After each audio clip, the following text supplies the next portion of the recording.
¿Qué tal, amigos del equipazo? Bienvenidos a esta charla con el equipazo de fin de semana. Pues están en crisis muchos sectores de la población a consecuencia de la pandemia provocada por el SARS-CoV-2 que produce la enfermedad del COVID-19, y esto es a nivel mundial. La crisis económica que viene ligada a ello ha generado otras crisis, muchas detrás, y muchos sectores la están padeciendo, y uno de ellos es el educativo. En el caso mexicano, la educación superior, las escuelas de educación superior privadas están sufriendo. Se calcula que perderán alrededor, o están perdiendo ya, o han perdido el 40% de su alumnado. Esto puede acabar con muchas de esas instituciones, y hay una solicitud en concreto de una representación de las instituciones de educación superior precisamente para, pues, tomar un poco de aire y garantizar su subsistencia, mi querido Carlos Castellanos. Efectivamente, Blanca Lolvé, amigos del equipazo, hablamos en pocas palabras de la educación superior. Y para que comprendamos el asunto de qué magnitud es el problema ahora que estamos pues inmersos en esta situación por la pandemia de COVID-19, vamos a platicar con una experta.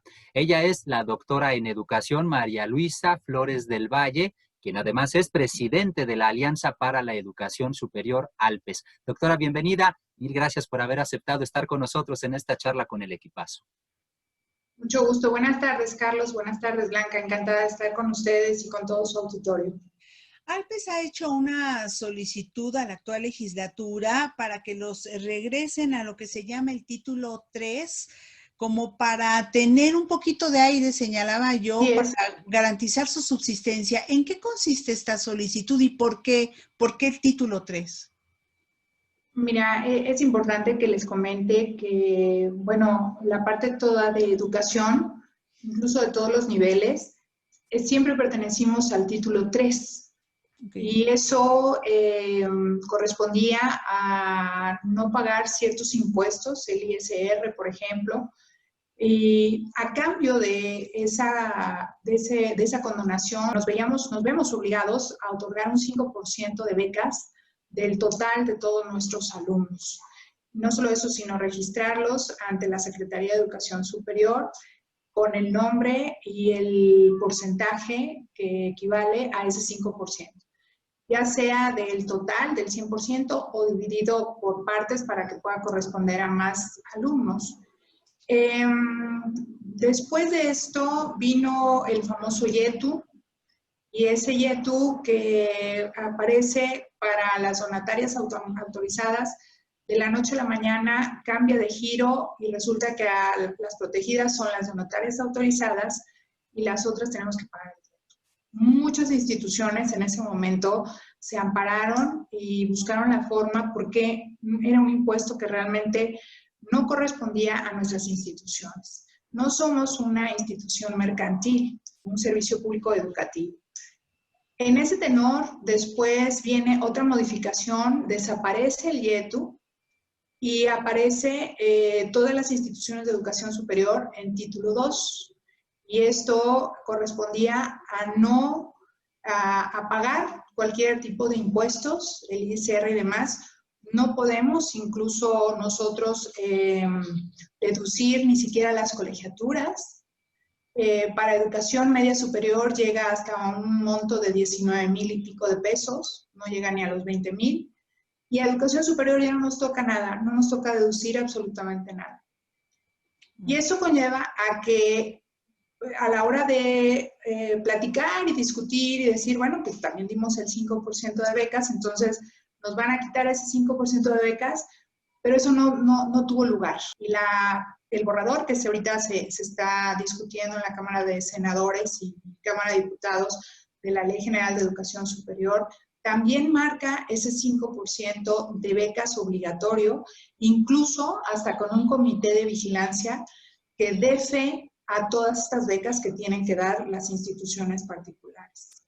Entonces, ¿qué era lo que nosotros estamos pidiendo, solicitando? Bueno, pues únicamente llegar a un acuerdo, y en la situación en la que ahorita nos encontramos, que es realmente, pues sí puedo decirlo, peligrosa, Ahorita estamos con una incertidumbre tremenda. No creo que sea el único giro la educación. Creo que es parte de toda la economía de México que estamos viviendo esta situación. Pero en el caso de nosotros y en lo particular, estamos haciendo una labor muy importante para el Estado, para los jóvenes.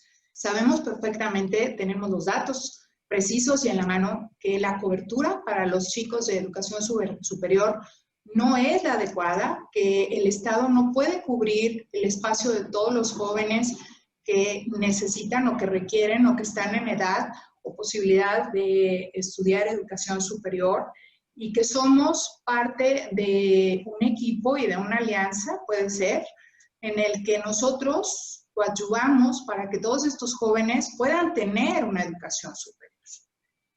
Y realmente lo que estamos pidiendo pues no es mucho, le estamos únicamente tratando de regresar al título que ya anteriormente tuvimos en algún momento y en el que podríamos solventar muchos de los gastos y situaciones que estamos viviendo hoy.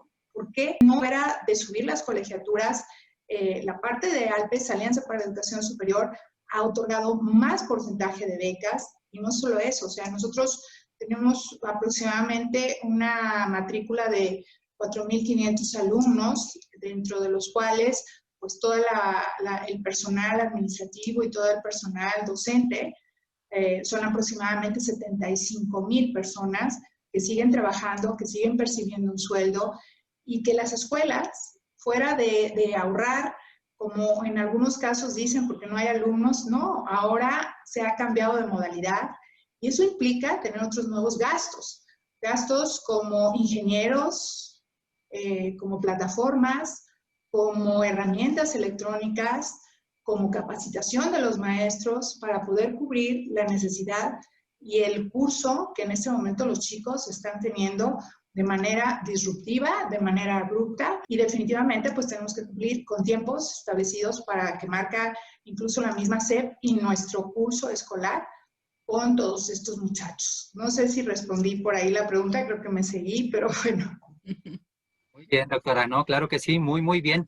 Yo entiendo lo que usted menciona, pero también entiendo lo que ha dicho el presidente López Obrador, quien en muchas ocasiones ha mencionado la intención del Estado de darle la educación al pueblo de México. Él así lo ha dicho y se ha quejado mucho de que en sexenios anteriores, porque él así lo ha dicho, muchos jóvenes eran rechazados de la universidad superior, pero eran rechazados y él considera que no es porque no hubiera espacio suficiente, sino por cuestiones de burocratismo u otro tipo de cuestiones más bien apegadas a la política.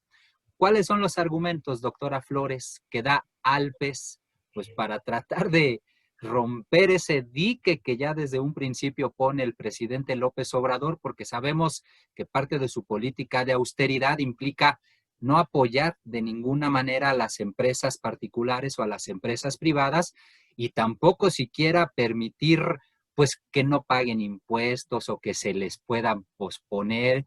Por eso la pregunta, doctora, ¿cuáles son los argumentos que tienen las instituciones de educación superior y de manera particular ALPES pues para tratar de que haya eco y que haya oídos abiertos a la petición que tienen? Bueno, mira, primero que nada, es importante aclarar el punto. La cobertura a nivel nacional no existe al 100% para todos los muchachos. Eso lo puedo decir abiertamente y lo digo claramente con los datos exactos. Alrededor de 75,000 muchachos se quedan sin escuela aproximadamente y va creciendo cada año en todo lo que es la Ciudad de México y la zona conurbada. Así, a medida y proporción, va directamente en todos los estados. Y sabiendo que hoy en día hay mucha más oferta educativa en el resto de la República y ya no se concentra en la Ciudad de México. Pero aparte de todo esto, esos 75,000 muchachos no entran a un lugar en una institución pública, ya sea el Politécnico, ya sea la UNAM, la UAM, porque no hay lugar suficiente. No tiene nada que ver ni con la calificación, ni con el porcentaje, ni que les digan que están reprobados. Pero hay muchos de esos muchachos que sí quieren estudiar. que quieren tener otro futuro. Tenemos la mayor movilidad social en nuestras universidades y definitivamente estos muchachos no van a ir a una educación en donde las colegiaturas sean costosas, donde las colegiaturas sean pues impagables, y buscarán una universidad, en este caso particular, que pueda ayudar a solventar su educación, porque no encontraron. Nada más los chicos tienen 2 años de oportunidad para poder realizar un examen y poder ingresar a la universidad pública. Si después de esos 2 exámenes no tuviste esa posibilidad, ya no puedes hacer un examen, más que ir a una institución particular y poder profesionalizarse de la manera adecuada, como ellos quieren, y con calidad educativa. ¿Cuál es mi argumento principal? Pues el argumento principal es que somos instituciones, quizá a lo mejor no me presenté, y si me permiten, me gustaría hacerlo. Nosotros somos Alpes se funda en septiembre de 1996. Y somos ahorita 142 instituciones de educación superior en toda la República Mexicana. Esas mismas 142 instituciones replican en 680 planteles en toda la República Mexicana. Entonces, prácticamente, pues estamos, si me hubieran preguntado esto a lo mejor hace 5 años, yo les hubiera dicho que no, que prácticamente aquí en la Ciudad de México, 7 años, que la Ciudad de México albergaba probablemente un 80-85%, y que el resto estaba en el interior de la República. Hoy no, hoy tenemos 50% en la Ciudad de México y el otro 50% está dentro de toda la República Mexicana. Entonces, lo que nosotros pedimos es únicamente regresar, el argumento es regresar o excluir ese 5% de becas que ellos están pidiendo y exigiendo de tal forma. ¿Por qué? Pues es muy sencillo. Yo nunca he ido ni a una farmacia ni a un restaurante y digo, por favor, necesito que me haga un estudio porque yo necesito mi beca para que me pueda tomar mi café y mi desayuno gratis, ¿no? O qué descuento me va a hacer para poder venir a consumir ahí. No hay, o sea, el título realmente en el que estamos fiscalmente ahorita no alberga ningún tipo de becas, ni descuentos, ni situaciones por parte de la iniciativa privada para poder acceder a ese rubro. Aquí realmente había un compromiso de ambas partes, no ha sabido respetar. Entonces, bueno, en ese tenor, nosotros también solicitamos y pedimos que quizá estamos incluso atendiendo a uno de los rubros y contextos de jóvenes vulnerables, de jóvenes que realmente tampoco tienen para pagar una colegiatura, pero hacen un verdadero esfuerzo. Es el tema en el que nosotros estamos totalmente involucrados, incluso con la familia, porque la mamá de estar quizá en casa ahora se dedica estos 4 años para sacar a su chico o a la niña a vender por catálogo o hacer pasteles o dedicarse a alguna cosa para poder sacar la colegiatura del muchacho. En muchos de los casos el niño estudia y trabaja. Otras tiene algún tío que le puede ayudar a solventar esa colegiatura. Y no estoy hablando de colegiaturas extremadamente altas. O sea, sí realmente es un rubro y es un perfil de muchachos que tienen ganas de salir adelante y tienen ganas de estudiar y tienen ganas de cambiar esta familia, porque en muchos casos este chico o chica es la primera de toda su familia, de sus generaciones, que puede acceder a educación superior. Y para tener un poquito y una noción de esa idea, yo les puedo decir que del 100% de los muchachos que están en edad y posibilidad de estudiar educación superior por su edad, únicamente accede a la educación superior alrededor de un 47%.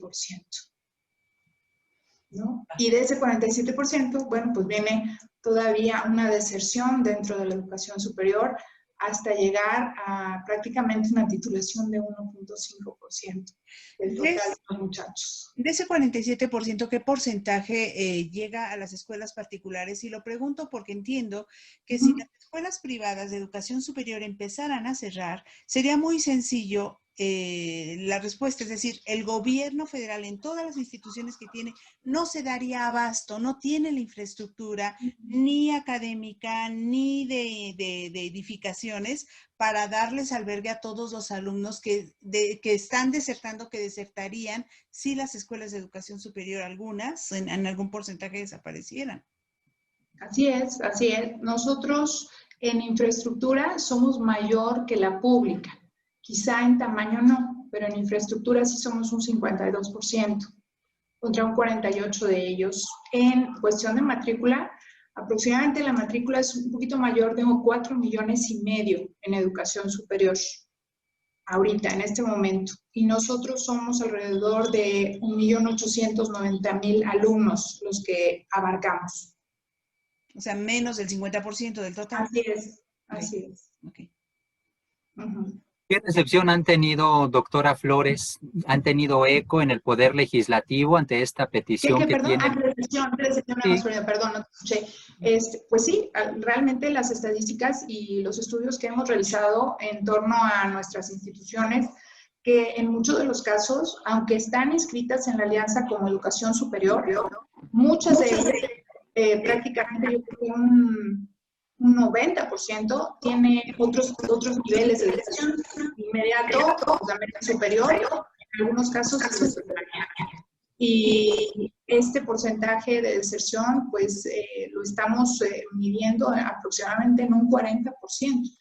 Es importante aclarar y definir que la parte de deserción y la caída en cascada de la posibilidad de ingresar a una educación superior particular ya traía un rezago, ya estaba debilitada, ya estaba lastimada. La situación económica anterior a la pandemia, todos sabemos que no era ni la mejor, ya un porcentaje de cambios y de deserción desde antes. Se vino a agudizar con la parte de la pandemia, sí, claro, sí. Y no solo eso, fue la parte de la pandemia y fue la parte de la modalidad y la escolaridad. En muchos de los casos el papá dice o propone que el muchacho deje de estudiar 6 meses o probablemente 1 año porque ahorita lo está haciendo en línea, porque ahorita está pagando una situación en la que no corresponde a quizá la parte del ingreso a lo que se le está dando al muchacho en cuanto a contenido o en cuanto a conocimiento, o en muchos de los casos en cuanto a instalaciones, ¿no? o los extras que puede tener el niño, el joven a la hora de convivir en un centro escolar. Y esa ha sido la respuesta, es decir, en este año no va a estudiar mi hijo, esto lo hemos comentado y lo venimos analizando desde los niños de kinder, primaria y secundaria, pues a lo mejor yo te estoy dando el dato de educación media superior y superior, porque fue lo que contabilizamos, pero realmente la situación así está en todos, ¿no? Y bueno, esto genera, claro, una pérdida de ingresos, una pérdida de muchachos, que puede, claro, por supuesto, terminar en un cierre, claro, de una institución superior. Aún no hemos tenido ese cierre dentro de las instituciones, pero sí, o sea, sí existe la posibilidad si la situación permanece de tal forma o si crece. Es importante mencionar que puede ser que en algunos de los casos, quizá el 50%, el predio donde está la escuela es de la escuela, es parte de los dueños de la escuela, pero en otros casos no, y esa renta se sigue cubriendo. Y escuela que ya tiene, porque en Alpes las escuelas tienen, las más chiquitas tienen 20 años, 20, 30, 40, 50, 60, 70, 80 años, 90 años, en donde la escuela ha estado establecida en un cierto lugar, posicionada en cierta localidad, y resulta que si la renta ya no la podemos cubrir, pues sí, efectivamente vendrá un cierre, ¿no? ¿Cuántas plazas laborales tienen las escuelas que están en Alpes, doctora? Porque son empleos que también están en riesgo. Así es, 75,000. Son muchísimos. Esa es la cifra estimada que tenemos. Son muchísimos. ¿Han tenido o han sentido recepción favorable de parte del Poder Legislativo ante su petición, doctora Flores? Hemos tenido entrevistas con funcionadores, con diputados. tratando de expresar nuestra inquietud, nuestra incertidumbre, porque bueno, ahí el tema, ahorita hablábamos un poquito de lo que es el ISR, que realmente pues no es tema de ellos, eso lo tenemos que manejar con la Secretaría de Hacienda y con parte del SAT, y lo comentamos como un marco a realmente a lo que estamos pidiendo, pero sabemos que ellos no van a involucrarse en eso. La parte de el COVID en este momento y la situación económica, pues realmente tampoco lo hemos comentado porque dentro del proceso de la nueva Ley General de Educación Superior ya se contaban con mesas de trabajo en las que estuvimos presentes, que permite dar ya los lineamientos de la educación superior, y sobre ellos son los que hemos estado comentando, hemos mostrado nuestras observaciones, nuestra perspectiva, y es muy clara. O sea, realmente la educación superior en México está como olvidada. Lo he dicho, lo sigo repitiendo. Le quedamos debiendo a los jóvenes. Estamos debiéndole a los jóvenes. El hecho que yo les diga que únicamente un 47% entra a estudiar educación superior ya es una deuda. Ya es una deuda con ellos. Cuando sabemos perfectamente que el joven y que esté en una carrera profesional y que pueda ser un profesionista, es lo que va a permitir que México salga adelante. Son ellos los que nosotros no nos vamos a eternizar. Y si estamos hablando que la mitad de los muchachos no han estudiado y a lo mejor están en las calles y de todas las formas posibles, o en su casa guardados, que tampoco nos sirven ahí, o delinquiendo en la calle, pues tampoco nos sirven ahí, o buscando otras nuevas o fáciles maneras de vivir, pues tampoco nos sirven ahí, ¿no? Y eso, sinceramente, creo que es lo que ha agraviado mucha de la situación de inseguridad que tenemos en este día. Si hubiéramos cambiado la posibilidad de buscar la mejor opción para una educación superior para los muchachos, esto cantaría y diría el verso de otra manera, ¿no?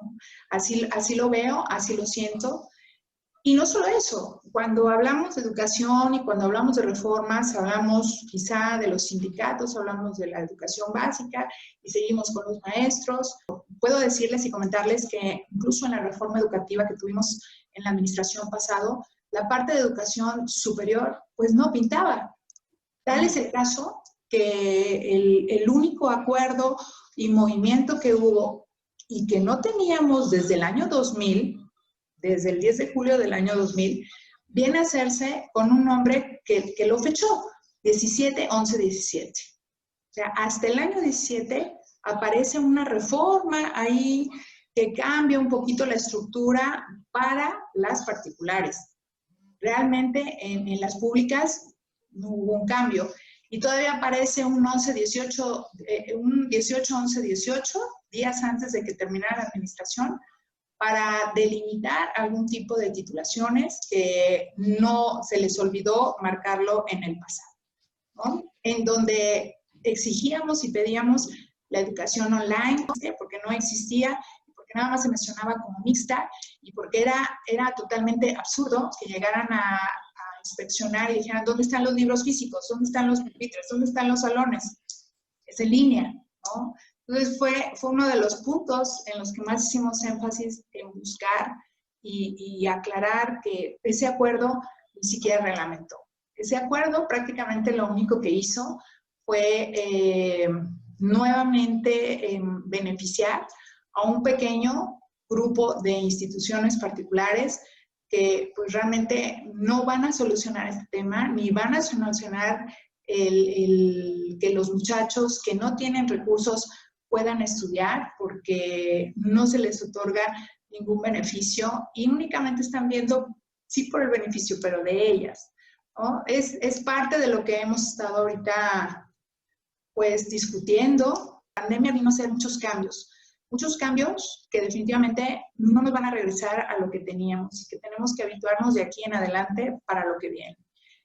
Claro. Y si la ley sale, sí, y si la ley sale con el borrador y con los acuerdos y con los escritos que hoy en día tiene, de entrada, y si se aprueba, va a ser una ley totalmente obsoleta.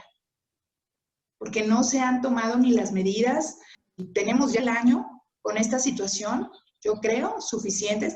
También creo que nadie estaba preparado para esto y que quizás sea difícil los argumentos y lo que se ponga en escena en esta ley por escrito, si estamos casi aprendiendo sobre la marcha y sobre la práctica.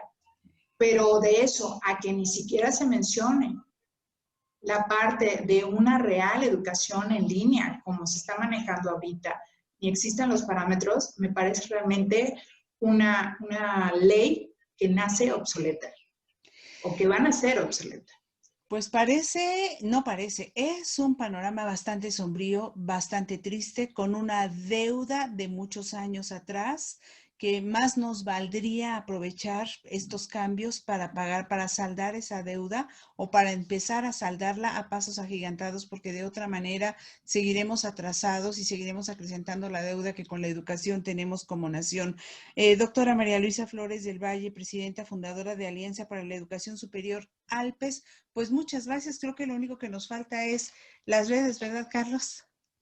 ¿Dónde la encontramos, doctora? Si es que algunos de nuestros amigos del equipazo quieren ponerse en contacto con ustedes, ¿de qué manera pueden hacerlo, por favor?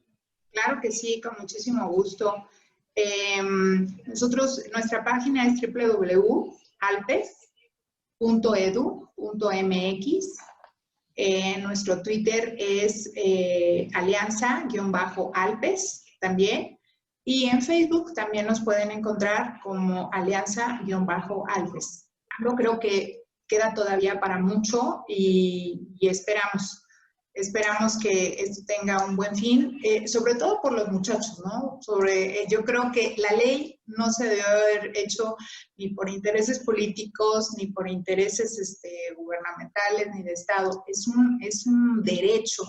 La educación efectivamente es un derecho para los jóvenes y esta ley se debió inscribir poniendo como principal actor al joven. Mil gracias por haber aceptado estar con nosotros en esta charla con el equipazo. Doctora en Educación, María Luisa Flores del Valle, presidente de la Alianza para la Educación Superior ALPES. Mil gracias, doctora.